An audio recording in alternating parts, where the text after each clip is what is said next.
So, welcome to Whiskey Congress. On the phone with us is Michael Wood Jr. Mike is a friend of ours from a long time ago, calling in from Los Angeles, California. First of all, friend, thanks for calling in. It's good to hear from you. Thanks for having me. And you know what? I got to say real quick, it feels super weird to hear you say that I'm in L.A. Okay. You're big timing us now. You're Hollywood, officially. So, All right. I mean, it might sound weird, but it's still true. So you got that. I got that going for me in this case. So when we did our last Steve and Jim Fix the World While Drinking show, you had some comments. I might as well just open the door and let you get them out there.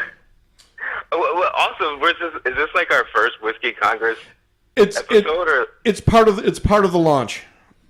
Yeah, I feel so honored and privileged to be part of the launch of the Whiskey Congress of something I never hardly ever drink. So, But when you were in my house, you did drink some. So you're right. I mean, it was my price of admission. It was like exactly. That's pretty much the price of admission for everybody that comes into this house, just so you know. Okay.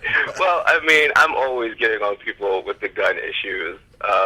I don't even know how I got into these gun arguments. I think really Rogan was the first person that got me to say the gun arguments, and then ever since I opened my mouth about the gun arguments, I've been having the damn gun argument. But that being said, I heard when I listened to you guys some of the things I was hoping to maybe guide you on a different path, or maybe allow you to explain a little bit more of what you were trying to say.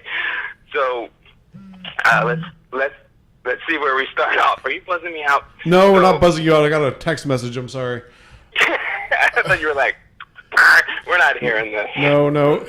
I mean, look, in the past we've talked about this. I've said nothing you've said is wrong. I don't always like what you're saying, but that doesn't make you wrong. I just don't happen to like it from a personal habit standpoint. Well, and I guess for the one thing, so Jim showed me the exchange between you two, and so I guess my question to you is, you said that our first 4 points were wrong, and so where were we wrong? Because my thought is that, one, there's a ton of guns out there. I mean, there's almost one gun for every person in the country, and it's owned by a small percentage of the people in the country, but that small percentage of people are not willingly going to give those guns up. And that's kind of like where we start. Yeah, that's fine. I don't really argue with that. The first thing you said was that the law does not say comply or die. And yeah, it absolutely does say comply or die. That's what policing is. It is the enforcement. It is violence. I don't care if you're talking about a traffic ticket. If you do not comply, it ends in your death. So if you want to unpack that, or are you comfortable with accepting that? No. I would like to unpack that more, because I think I know where you're going with it, but I do want you to extrapolate on it a little bit more. Yeah, so that is the point of any law, and that is the fundamental reason why police are armed, because the concept is, if you do not listen, this will escalate until you listening and use of force being applied, and that use of force from resisting arrest will escalate to death if you do not comply somewhere along the line, even if it's a traffic ticket. Fair enough, but I mean, in the case of Philando Castile, I don't know that there was any non-compliance there. But then that's a different argument. True. The law does say comply or die. There's degrees, though, right? I mean, if I'm unarmed and being a jerk, and I get tasered or billy clubbed, okay. But taser is less lethal, though. You can die from a taser. It happens all the time. So that was the application of die. So I see where you're going, and I get what you're saying, and you're actually absolutely right, because ultimately a police officer has to make the judgment call. And in most states, it's written out where if a police officer feels that you are in the commission of a crime or a felony or something, they all have it written different ways, but it's written almost in every community and every police force that's out there, that they eventually it gets to the point where they can use lethal force, right? Like, I mean, at some point in time on the books across the board in every police force, all their ordinances and how they operate, it gets to this is what you can do to use lethal force, and the description across the board is pretty generic and subjective, right? Right. Okay. So, and so I guess that's where you're saying, you're just taking all the middle out and just saying it is actually comply or die. You're just taking the short path to get there. yeah, I mean, it can be a long path. It could be years of a path, but that is the path. Okay. So, and then Jim said the thing that we just can't get past in our society, the perception that police have a dangerous job, and they just don't. If you want to look at it objectively and look at the numbers, we know the numbers. It's not a dangerous job. It's a scary job, maybe, but not dangerous. Okay, I mean, you're a data guy. I know that in the if you look at like most dangerous jobs in the country, catching king crab is infinitely more not infinitely, but many times more dangerous than being a police officer. But I say that, and I try to say that out of respect, Mike. Maybe I'm being too deferential, but I accept that it's fair enough. Scary job might be a better word than dangerous job, because depending on where you are and what you're doing, I mean, if you're working, Chicago Vice, it's probably a bit more dangerous than, suburban Cleveland. Suburban Cleveland. I was about to drop No. That's absolutely not true either. The most dangerous thing a cop does is the same thing that everybody does. It's drive a vehicle. So the most cops die out in rural areas because they hit a freaking deer or something. So, Okay. I mean, the job is actually just as dangerous no matter where you are. I thought myself that the job was way less dangerous and felt that way in Baltimore because my backup was a fraction of a second away. The world's best hospital was 10 blocks down the street. So, I don't know. I mean, objectively, I don't think it's that dangerous. Well, I mean, you're certainly more qualified to speak on that than me, so thanks for clarifying that. I would... Well, hold on. And so I guess, and this is why I enjoy talking to you, because you force me to think. And so I think part of it is social conditioning, right? We've been socially conditioned to believe and give deference to and give praise to police officers because of the dangers, because of the risks, because they can point to and say that a police officer died in the line of duty. And, the percentages of officers that die is a lot smaller than the percentage of the number of people that police officers kill in a year. So, Right. And so when you start to extrapolate that out, some of the stuff is just things that we've been conditioned to say over the years, since we were kids. Yeah? I mean... Yeah, I think so too. I felt that. I felt that. But then when I actually did the job, I really felt like when I heard about cops in Pennsylvania that worked in this area out in the hicks, in the sticks with these crazy NRA guys. I was throwing a little jab there. And If you've heard me talk about the NRA, you know that's good. Yeah, we're going there next. But if you're a state trooper out in PA and your backup is 45 minutes away, I was like, that shit is scary. I can totally understand that line of thinking. I don't know that we have ever had this conversation. I think I've had it with Steve, though. I think you know that I'm a concealed carry holder or concealed carry permit holder in Ohio. The only times I carry is when I'm going off in the sticks to go fishing. I live in the city of Cleveland. I don't feel afraid here, but when I'm in the middle of nowhere and know that if something goes wrong, I am completely on my own, that's when I'm the most nervous. Yeah, and I get that. So the person in the suburbs that wants to have their shotgun, hey, you're not going to get a pushback from me. I totally get it. Jim, I really appreciate your comments about the NRA, and then you too, Steve. So I'm glad you guys caught that point, and I wanted to point that out about how the NRA is just bullcrap. Yeah, I mean, their complete lack of response in the Philando Castile case is not surprising, but to me very exposing. Because, look, that's the guy you're supposed to be representing if you take away skin color, and that's pretty much all I can say about that. Yep, totally agree. And what's interesting is that, on our last show, I was saying how there was a guy Mike, are you familiar with Colin Noir at all? No, I don't think so. Okay, he's a NRA spokesperson. Oh yeah. I know you're talking about. Yeah. And so at that point, I hadn't seen anything from him. He did end up doing an open letter. I would love to take credit for it that we motivated him to do it, but that is not the case. He penned an open letter that talked about an experience that he had. And the letter really it wasn't a great response, right? He said it happened and Philando Castile should be alive, but he backstopped it and hedged a lot of it with a lot of the common NRA rhetoric.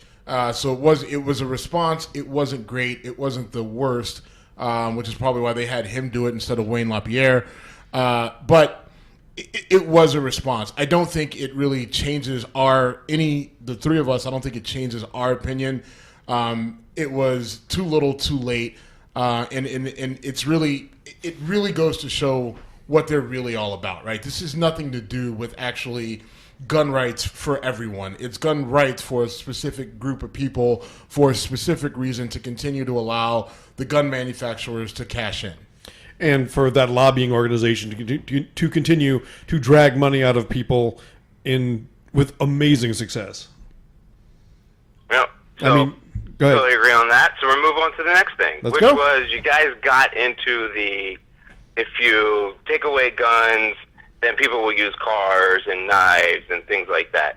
No, you guys totally will accept that means a hell of a lot less deaths, right? So the goal was always less deaths, not zero.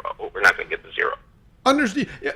Mike, I don't know what my BAC was at the time that was said. And I always want to. I know that argument is bullshit. Now, my big point is that it's a long process. If you're going to say, you know what, America, we're treating you like Australia, you've proven you're not mature enough to have guns, you can certainly make that argument. And I know your argument is if you restrict things to bolt-action rifles and pump shotguns, that you would reduce gun violence dramatically. No argument there.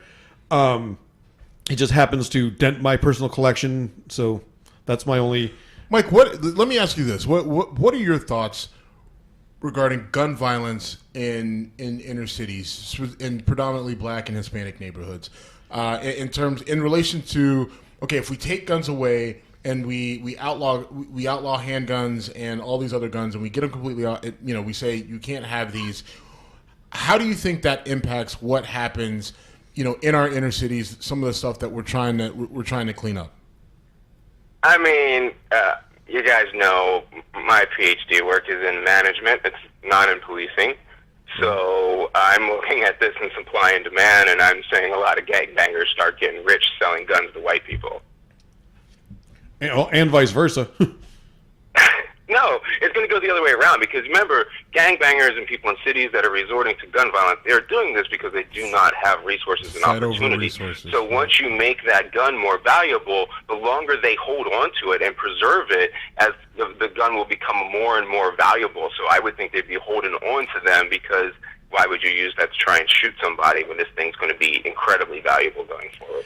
Well, a long time ago on this show, and there's a gun shop in Indianapolis called Don's Guns, and that guy basically... I watched all those videos after you told me to. They're ridiculous. Fucking scary, isn't it? That guy might as well say, I want to pump as many guns into the ghetto as I can. They're cheap, they're fun, have a gun. He might have used those exact words. It's unbelievable. Mike, there's a few things that I want to throw out at you, because I want to hear you talk about them a little bit more. And there's some common narratives that are thrown out. People get into these kind of traps of saying these things, and I'd like you to talk about them. The one thing you hear commonly when we're talking about policing, and I'm kind of transitioning us because I do want to get to the Philando Castile situation. One of the things you hear often is, it's only a small percentage of the police that are bad, and they're making the rest of the police officers that are good look bad. What are your thoughts when you hear someone, kind of raise that statement? Right. So, people can look at some of the videos that I've done expanding upon this more. Well, the thing is for that, if you're looking at it in that narrow window, yeah, they're right. But this isn't what we're talking about. This isn't about individual cops. This is about a system that sets the stage for cops to do things that are occupying forces and going against the people. And what policing actually does is one of three things. And I know people are going to have to expand upon that later and figure out the nuance to it. But it's the creation and maintenance of a slave class, and then the extraction of resources from that oppressed class in order to fuel their own oppression. So what that has evolved to today to look like is regressive taxation, like tickets and citations and bails and things like that police are focused on in poor neighborhoods, and then when those people can't pay those kind of bills because a $45 fine to somebody that makes $12,000 a year is incredibly significant. So they can't make these things, and then that money is funneled into the policing, and then so the police are funneled by tax paying and like civil asset forfeiture and things like that to fuel the continued oppression of that class. The second thing they do is the protection of elite property, the property of the rich, essentially. So an easy way to think about this is in modern day form. If you look at the uprising in Baltimore, you will see that you can look at the pictures of the CVS burning, and the cops are lined up around the CVS protecting the CVS. Meantime, the entire whole incident, the only person that ever died was Freddie Gray, and that was the creation and maintenance of the slave class in the first step.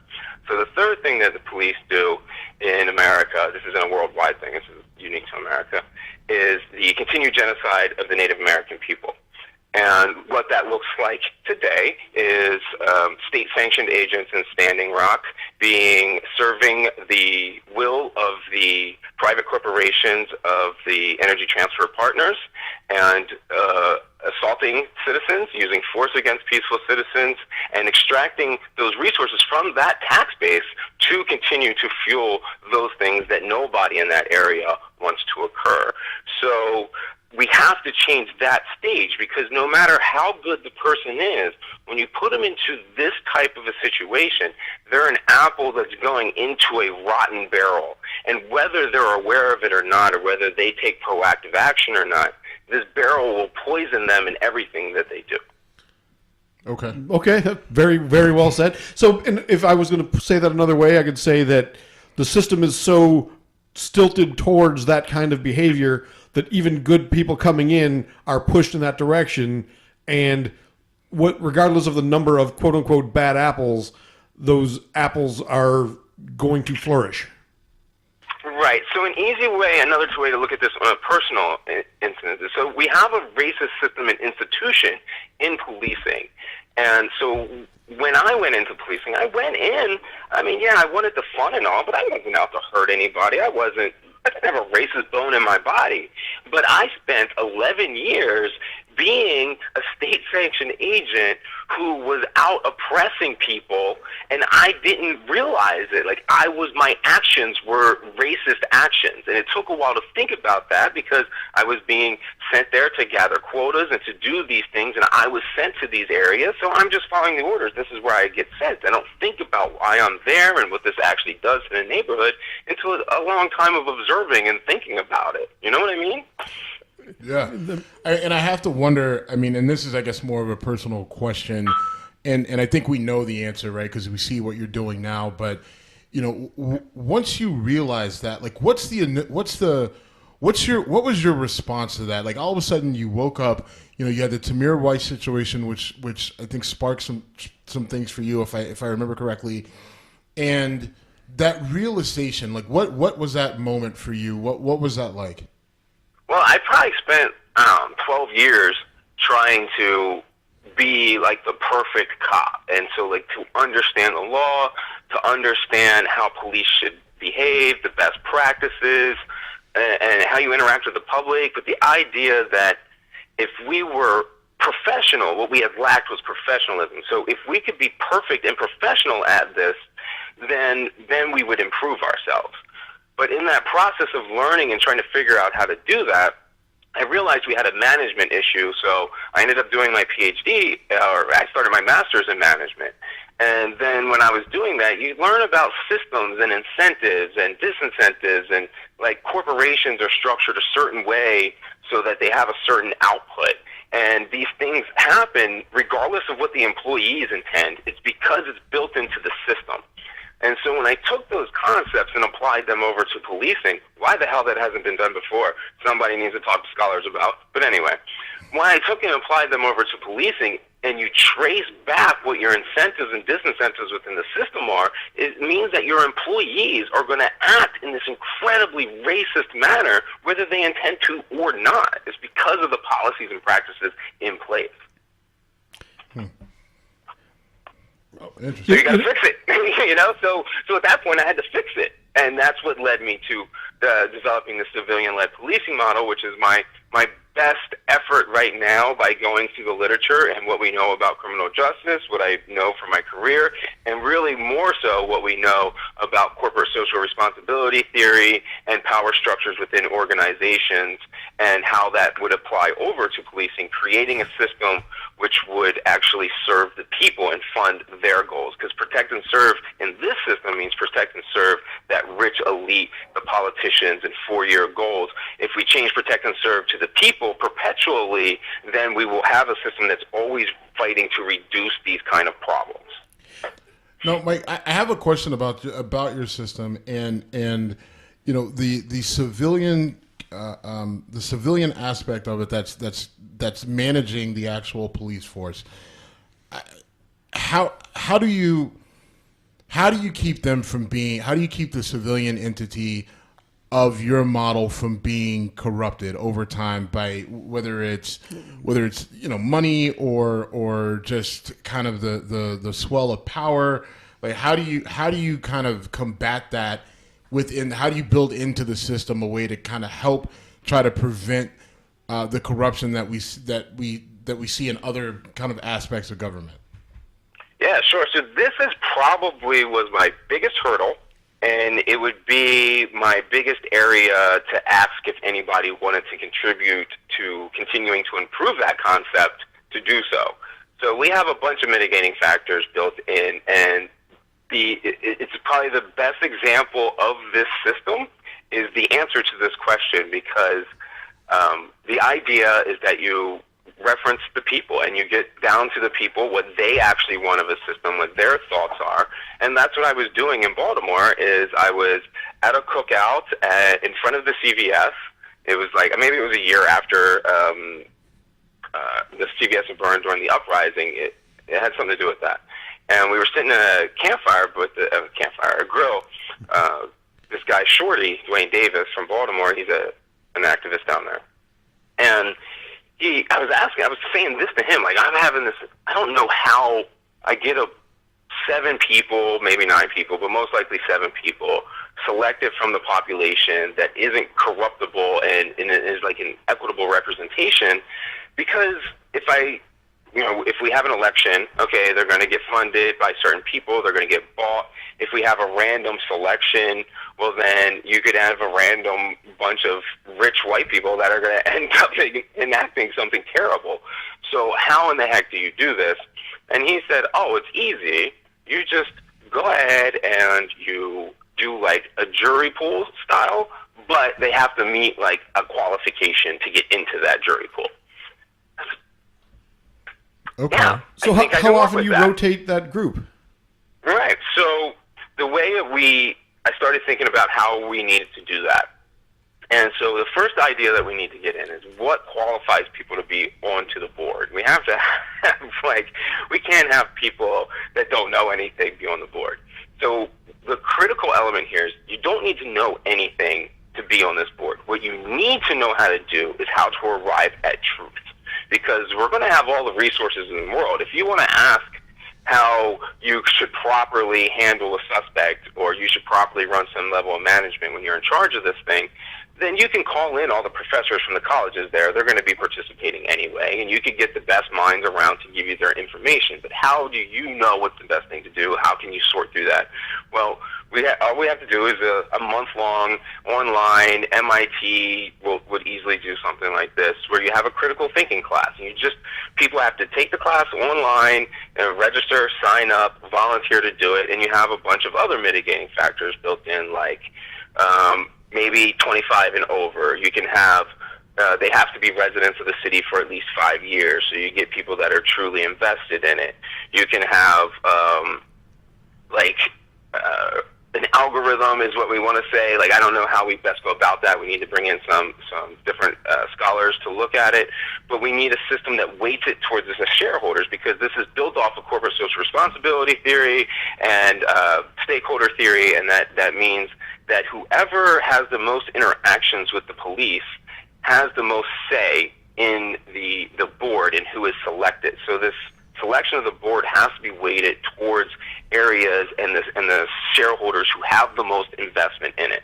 And what that will end up doing is making it so that the people who live in the areas that have the most police attention, then they will be slightly, or not even slightly, they'll be incredibly more likely to end up being on the board.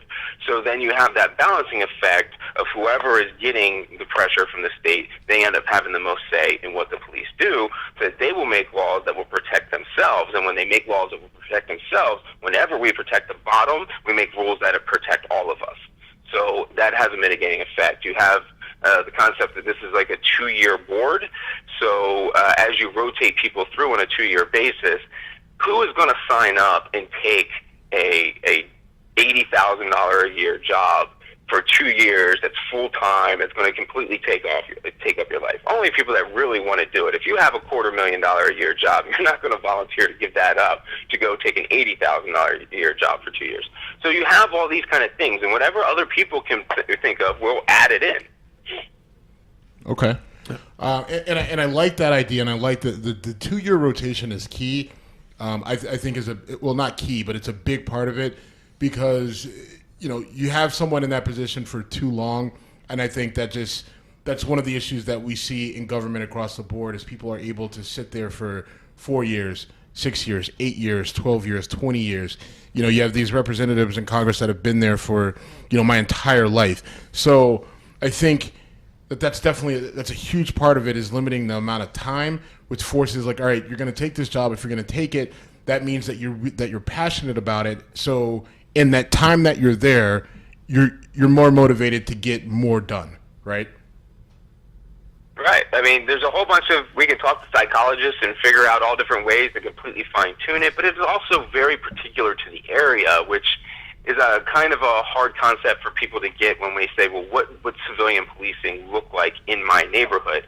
And what we have to understand is civilian-led policing is like the table that you can put your ideas on. The thing is you don't have a table to put your ideas on. I'm only trying to give you the table, and whatever ideas you guys put on it, we'll argue about the merit of those ideas and fine-tune that to your area and what matters in your city, because every city is unique in its culture and what's important to it. So, like, for instance, Cleveland is on the Bay, and you have the Hard Rock Cafe, and you have a certain culture involved there, and that's not going to be like what you have in Baltimore, where, yes, you're on the Bay, but you have like a dirt bike culture. Well, the policing in Baltimore should embrace and tune themselves to that dirt biking culture and find a way to embrace it in a positive manner, and that wouldn't necessarily apply to what Cleveland would do. So it's fine. You got to fine tune it after we build the table.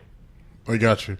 And I think that's one thing where, I've obviously we follow you on Twitter, and that's the thing that I think people, when they kind of engage you on this, that they don't understand, is that this is a concept in every sense of the word, and a framework, and it can be, fashioned to and made specific to and tailored to, and it should be to your local community. And I think that's where the confusion is. People say, hey, Mike, give us this model so we can apply it. And I think your whole, where you start to push back is just like, listen, this is only the beginning.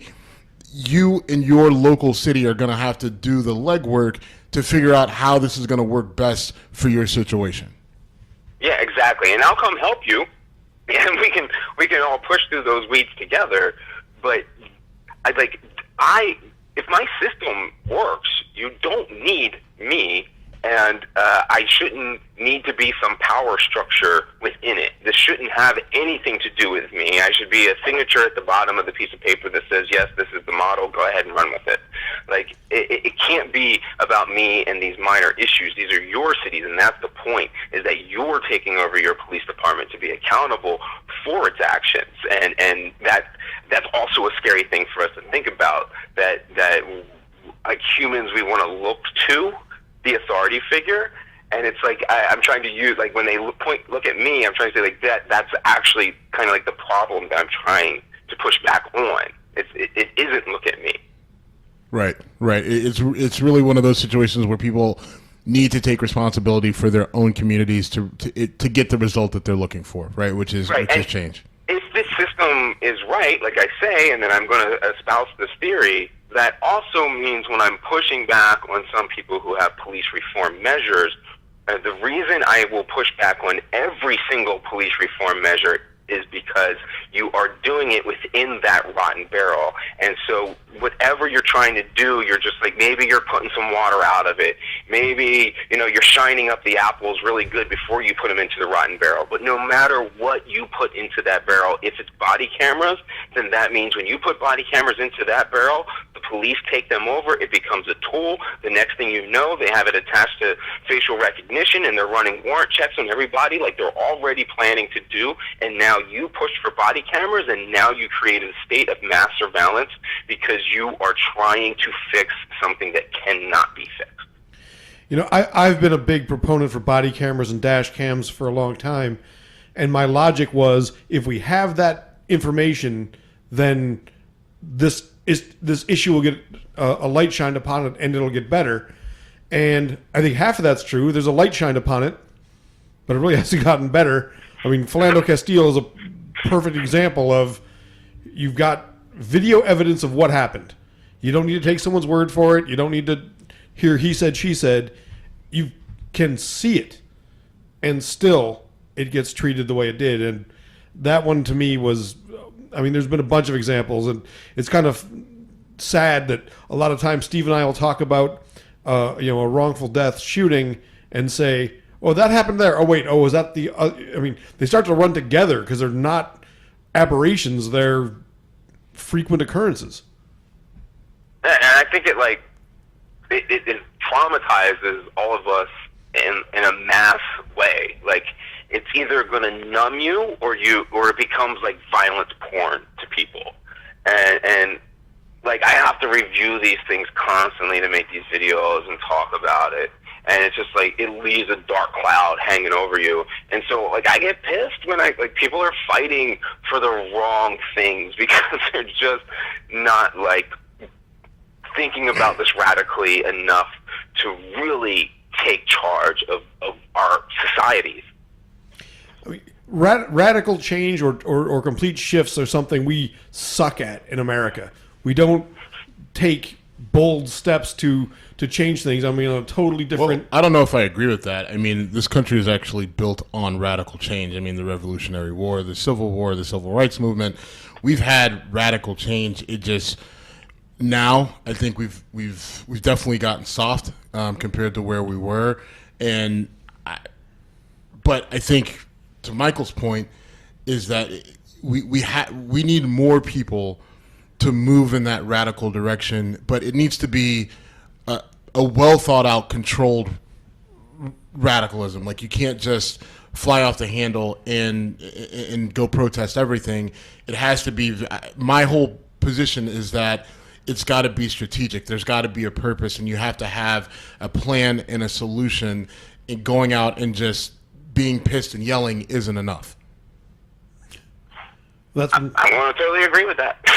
Yeah, we've seen so much of that. I'm gonna put on a hat and carry a sign. Well, that's great, but if you don't have an objective and an achievable objective, it's right. And one of the instances, what happened at Standing Rock, I use that as an example of that. There was a specific objective there. There was a reason why you guys were there. You knew exactly what that objective was, and to some degree, you achieved it. Now Trump was elected, and then things, have been, put into flux. But that was an example of how and why you protest. I think a lot of the strategy that you guys used in that instance in North Dakota, right? Yeah. Was it just, you don't see that with a lot of these different protests, and I get that people are angry and frustrated, but they have to harness that anger, they have to harness that frustration, and really start to channel it into strategy if any sort of movement is going to be successful. Because right now, the monster that we're up against with systemic racism in our criminal justice system and even to our financial system to a certain degree, it's a monster that's grown beyond what we saw in the civil rights movement with Martin Luther King and Malcolm X. The monster has evolved and gotten stronger and smarter, and how we fight that monster, our skill set and our tools have to grow and evolve as well. Yeah, I'm going to completely agree with you. One of the standout incidences is why Philando Castile's killer got let off. And that's because it's legally codified that all he has to do is be in fear.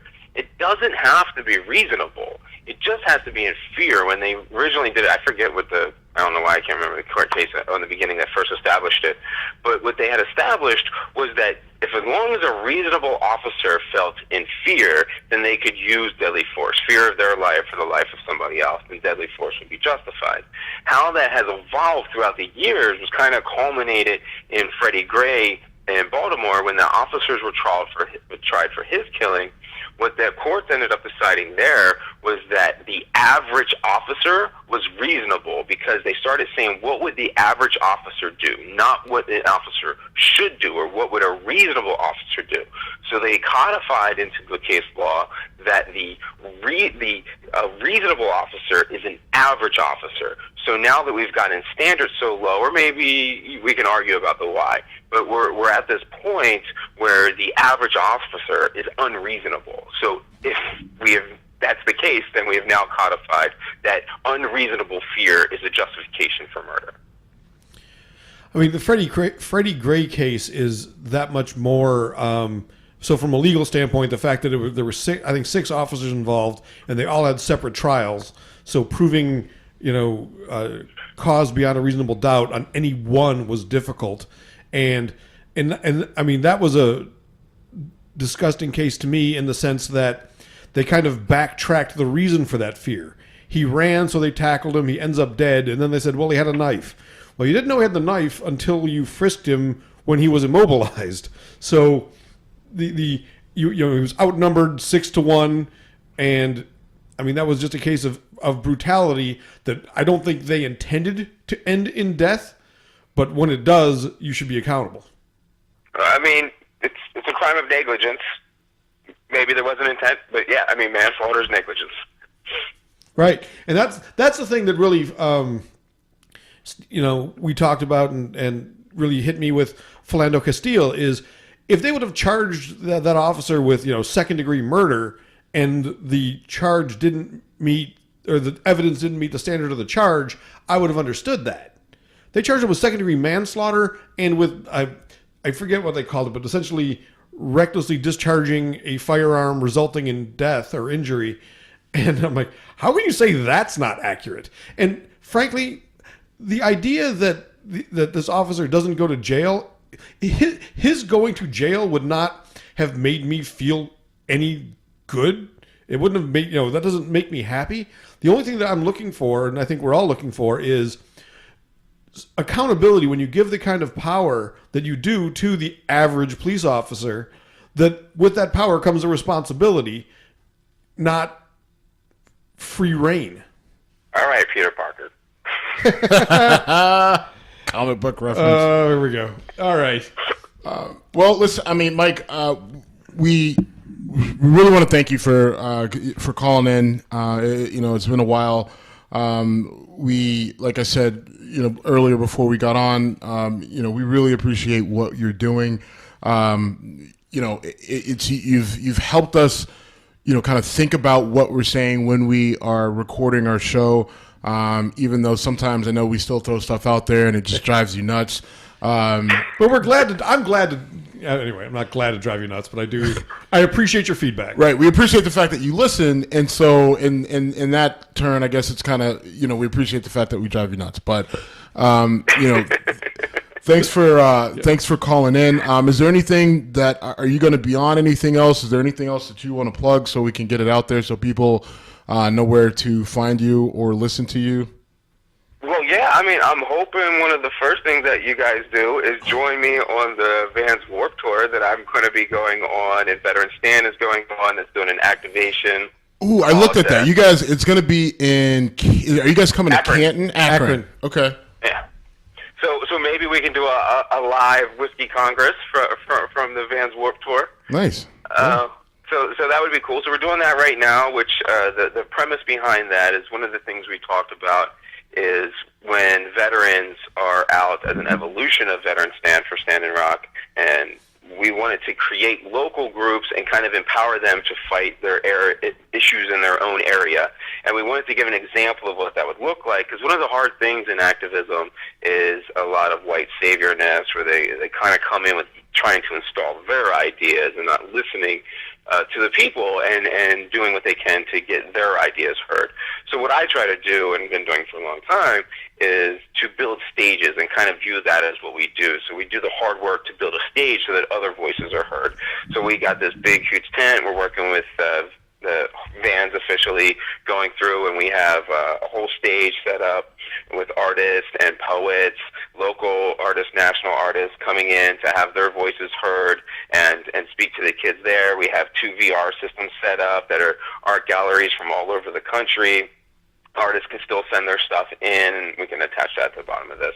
And That's doing fun. like some empathy things and games and stuff like that in the VR, because there's all kinds of neat things that you can do with 360 video, like putting people into a protest so that they can see how real it is, or putting people in with the Syrian refugees fleeing. There's a video for that too that we have that people can come and experience. So that's on the Vans Warped Tour, and anybody can come and follow us, and actually they can text Transform Tour to 22828, and they can get information on that. That's a cool thing we got set up just the other day.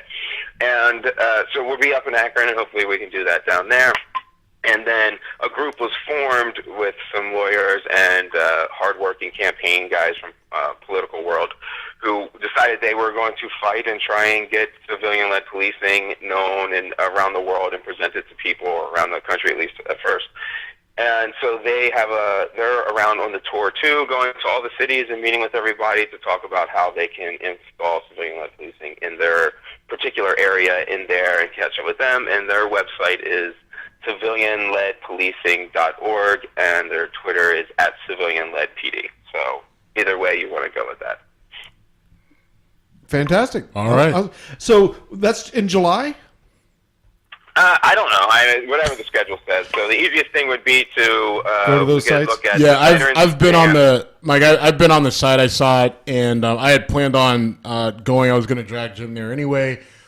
So once that gets a little bit closer, we'll absolutely get something together, because we'd love to come out and support you and just kind of see what it's about, because it sounds like it's a really interesting time. Awesome. And the tour's already going on now. It's just Right. The CEO and I of Veteran Stand will take turns jumping in and out of. So we can't all be on that tour. That thing's hard. Right. Well, yeah. So thank you again. We'll definitely want to catch up when you're in town, and definitely want to support your cause. So, All right, guys. Awesome, Love you, brother. man. Thank you. Appreciate it. take care, brother.